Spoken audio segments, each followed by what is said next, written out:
Berlatar belakang di Hong Kong, kita akan melihat seorang wanita asal Prancis yang memiliki seorang suami berkebangsaan Cina, di mana mereka kedatangan tamu tak diundang yang merupakan 3 pembunuh bayaran yang langsung menembak mereka dan anak-anaknya dengan sangat brutal dan tidak manusiawi.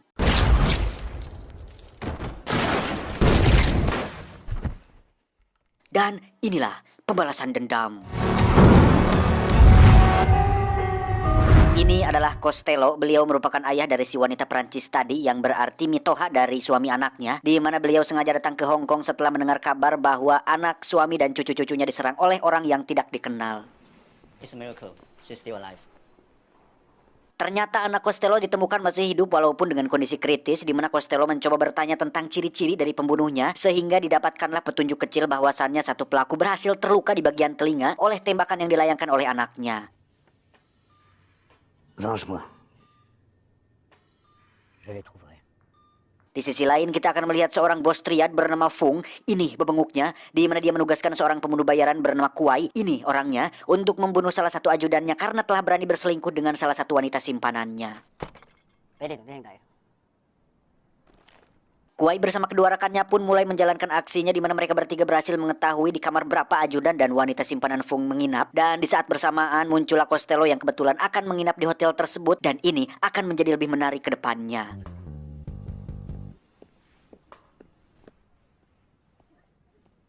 Saat si ajudan dan si wanita simpanan itu melakukan olahraga, muncullah Kuai dan kedua rekannya yang langsung menembak target, di mana saat mereka sudah selesai, di situ sudah ada Costello yang secara kebetulan sedang berjalan menuju ke kamarnya.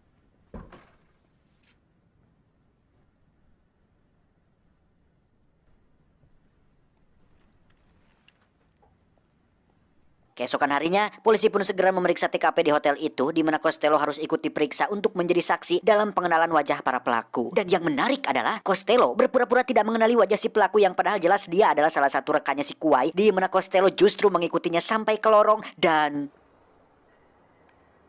What do you want? Ya, Kuai dan kedua rekannya pun mengepung Costello di setiap lorong sehingga terkuaklah tujuan Costello yang sebenarnya, yaitu membutuhkan bantuan mereka bertiga untuk mencari pelaku pembunuhan atas keluarga anaknya. Well. Satu hal yang menarik, Costello ternyata memiliki sebuah penyakit ingatan sehingga dia harus memotret Kuai dan kedua rekannya untuk bisa mengingat wajah mereka di kemudian hari. Costello pun menawarkan sejumlah uang, rumah, dan restoran miliknya yang berada di Prancis, asalkan Kuai bisa menemukan siapa pelaku yang telah membunuh keluarganya. Mereka berempat pun pergi ke rumah anaknya yang menjadi lokasi pembantaian di adegan awal tadi, yang mana dengan pengalaman Kuai sebagai pembunuh bayaran profesional, dia pun bisa dengan mudah mengetahui senjata apa yang mereka gunakan saat melakukan aksi tersebut.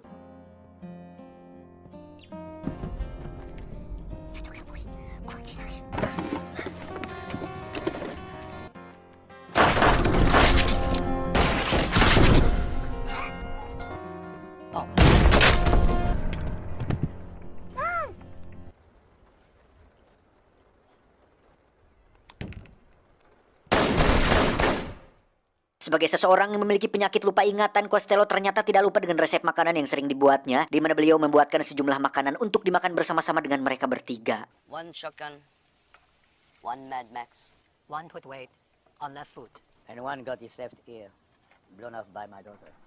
Tak buang waktu, Kuai pun langsung menemui sepupunya yang seorang penjual senjata ilegal yang pastinya mengetahui siapa saja orang yang membeli senjata di tempatnya. Dan benar saja, satu orang pernah membeli senjata yang sama persis dengan senjata yang digunakan oleh para pelaku, hingga Kuai dan kawan-kawan langsung pergi menuju ke lokasi pemilik dari senjata tersebut. Where are we? Hong Kong. Dan benar saja, 2 dari 3 pelaku tersebut ternyata bekerja sampingan sebagai nelayan, di mana salah satunya menggunakan perban pada bagian telinga yang sudah bisa dipastikan itu adalah pelaku yang sempat ditembak oleh anaknya Costello. Saat Kuai kembali ke mobil, Costello pun mengatakan bahwa sekarang restoran miliknya sudah resmi menjadi milik Kuai dan kedua rekannya. Tak langsung membunuh, Kuai dan kawan-kawan pun terus mengintai kedua pelaku yang mungkin saja akan membawa mereka ke pelaku ketiga, sehingga pembunuhan target bisa diselesaikan secara sekaligus. Take us to the third guy. Maybe. Singkat cerita, malam pun poek. Kedua pelaku itu pun pergi ke sebuah taman untuk menemui pelaku ketiga, yang mana saat Kuai dan kawan-kawan sudah siap membunuh para pelaku, muncullah istri dan anak-anak pelaku yang ternyata mereka sedang melakukan botram bersama dengan uang haram hasil pembunuhan tersebut.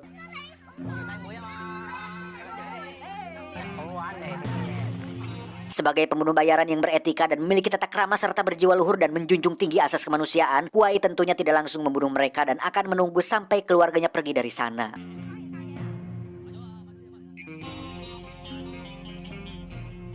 Sempat menghampiri Kuai dan kawan-kawan, para pelaku itu pun sadar bahwa Kuai dan kawan-kawan bertujuan untuk membunuh mereka bertiga, di mana salah satu pelaku mengatakan bahwa pembunuhan terhadap keluarga anaknya Costello adalah sebuah tugas dari bosnya. We did what we will pay for. But why the children? Alasannya sendiri adalah karena bos mereka takut dijebloskan ke penjara oleh suami dari anaknya Costello yang seorang pengacara jujur, sehingga mereka bertiga pada awalnya hanya ditugaskan untuk melenyapkan suaminya saja, namun karena salah satu wajah pelaku berhasil terlihat, mereka pun terpaksa melenyapkan seluruh keluarganya. Setelah keluarga para pelaku pulang, mereka pun langsung angkat senjata di mana terjadi baku tembak di antara pepohonan dan salah satu rekan Kuai yang memiliki perawakan lintuh bernama Samsul pun berhasil tertembak di bagian bujur dan saat akan dibunuh oleh para pelaku, tiba-tiba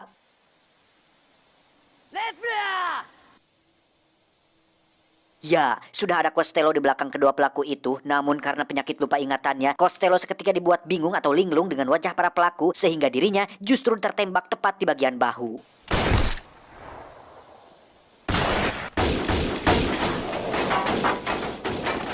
Kuai dan kawan-kawan pun pergi ke markas untuk mengobati Costello dan si Samsul, di mana Costello akhirnya bercerita tentang alasan kenapa dirinya bisa dengan mudah lupa ingatan atau memiliki penyakit ingatan, karena ternyata dirinya pernah tertembak di bagian kepala dan pelurunya sekarang masih berada tepat di antara otak kiri dan kanannya. Dan itu dia dapatkan saat dirinya masih menjadi polisi pada 20 tahun silam. I don't know how much time I've got left.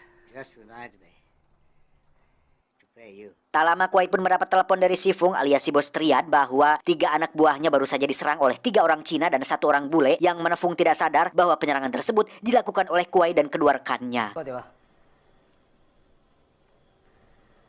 Entah karena simpati atau memang menginginkan imbalan besar dari Costello, tapi Kuai dan kedua rekannya memutuskan untuk mengkhianati Fung dengan cara mendatangi tempat ketiga pelaku sesuai lokasi yang diberikan olehnya, untuk kemudian mereka tanpa basa-basi langsung membunuh mereka bertiga tepat saat salah satu pelaku sedang masih diobati.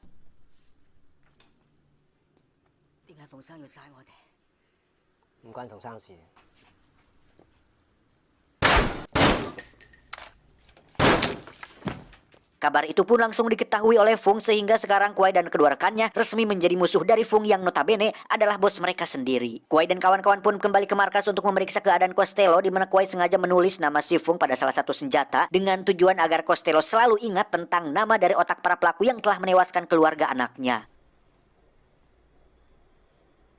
Tak butuh waktu lama, si bos Fung pun langsung mengerahkan beberapa pembunuh untuk membunuh mereka berempat, di mana Kuai dan kawan-kawan pun menyuruh Costello untuk segera lari dari sana dan berhasil nyunghit tepat di atas sebuah mobil.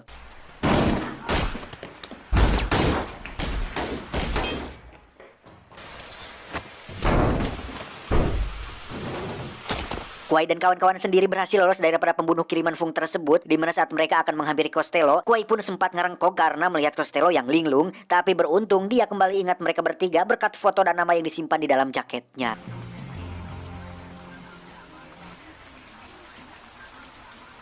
Setelah insiden tersebut, penyakit lupa ingatannya pun semakin parah sehingga Kuai dan kawan-kawan harus berkali-kali mengingatkan Costello bahwa dirinya harus balas dendam kepada orang yang bernama Fung. Don't you remember this? Dirasa Costello sudah tidak mungkin bisa diajak dalam misi ini, Kuai pun memutuskan pulang ke rumahnya dan menitipkan beliau kepada istrinya sendiri, sedangkan dia dan kawan-kawannya akan membalaskan dendam kematian keluarga anaknya.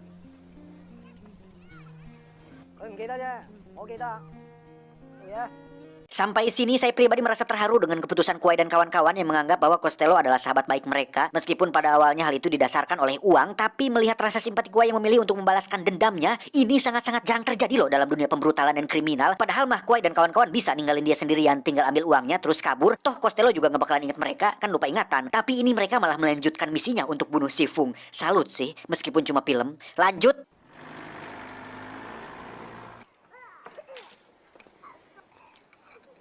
Kuai dan kawan-kawan pun pergi menemui sepupunya yang sudah tak berdaya akibat disiksa habis-habisan oleh si koplok Fung, di mana mereka menyadari bahwa Fung dan pasukannya akan segera kembali ke sana, sehingga mereka mulai mempersiapkan senjata untuk berperang dengan seluruh pasukannya si Fung.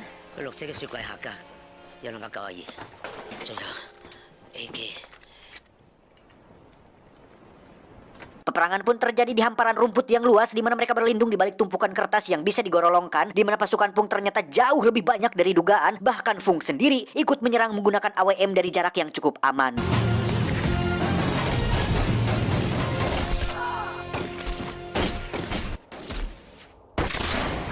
Dan aduh anjing, sangat-sangat disayangkan sekali menerima fakta bahwa Kuai Samsul dan satu kawannya pun harus mati di medan perang, di mana mereka bertiga sama sekali tidak menyesali keputusannya, karena meskipun tidak mendapatkan apa-apa, setidaknya mereka mati demi membela orang yang sedang terzolimi, yaitu Costello.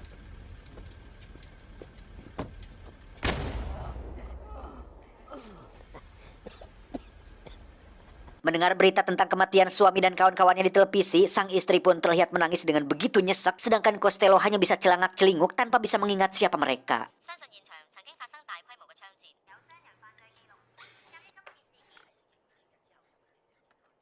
Setelah diberitai bahwa mereka bertiga adalah sahabatnya oleh si bocah ini, barulah Costello bangkit dari tempat duduknya kemudian memohon kepada Tuhan agar memberi dia kesempatan sekali saja untuk bisa mengingat dan membalaskan dendam keluarga anaknya dan ketiga sahabatnya tersebut.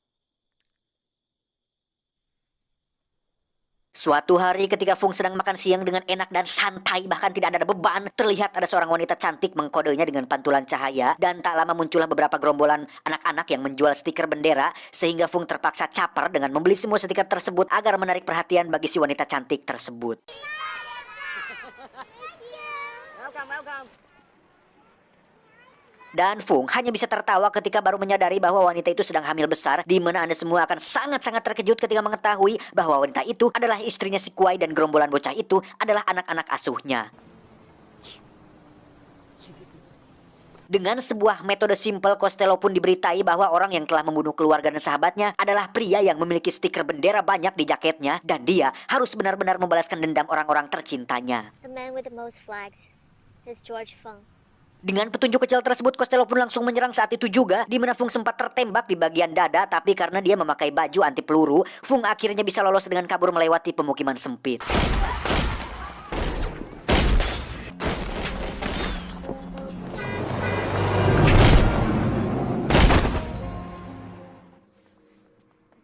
Menyadari bahwa Costello hanya mencari orang yang memakai stiker, Fung pun mencoba mengelabuinya dengan menempelkan stiker tersebut pada anak buahnya, di mana Costello berhasil membunuhnya meski kakinya sempat tertembak oleh si Fung.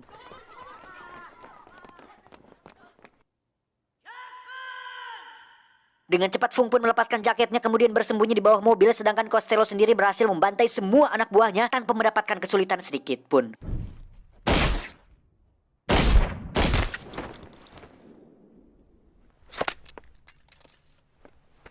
Merasa Costello tidak akan mengenalinya, Fung pun berjalan dengan santai dan wajah pitampolen, di mana Costello akhirnya melihat satu stiker pada dasinya, dan saat Fung akan mengambil pistol, Costello pun dengan cepat menarik pelatuknya dan berhasil menembak Fung hingga ngajongkeng. Untuk memastikan bahwa dia adalah Fung, Costello pun menyuruh memakai jaket tersebut, dan setelah melihat lubang bekas pelurunya sama dengan yang ada di baju anti pelurunya, Costello pun langsung menembak kepala si Fung saat itu juga. Setelah dipikir-pikir, Costello ternyata hanya bawa sial saja bagi Kuai dan kawan-kawan, di mana mereka harus mati secara tidak pugu-pugu, imbalan gak dapat, uang belum sempat dikasih ke istrinya, si Costello juga belum tentu bakal ingat semua pengorbanan mereka bertiga, halah. Tapi walaupun begitu, setidaknya mereka mati dengan kebaikan, karena seperti yang sudah saya bilang tadi, mereka mati demi membela orang yang sedang kesusahan. Jangan malah tertawa di atas kesusahan, rakyat. Tamat, ending yang cukup membagongkan. Pesan yang bisa kita ambil dari film ini adalah tentang keikhlasan. Ikhlas, seperti yang dilakukan Kuai dan kawan-kawan yang menolong Costello tanpa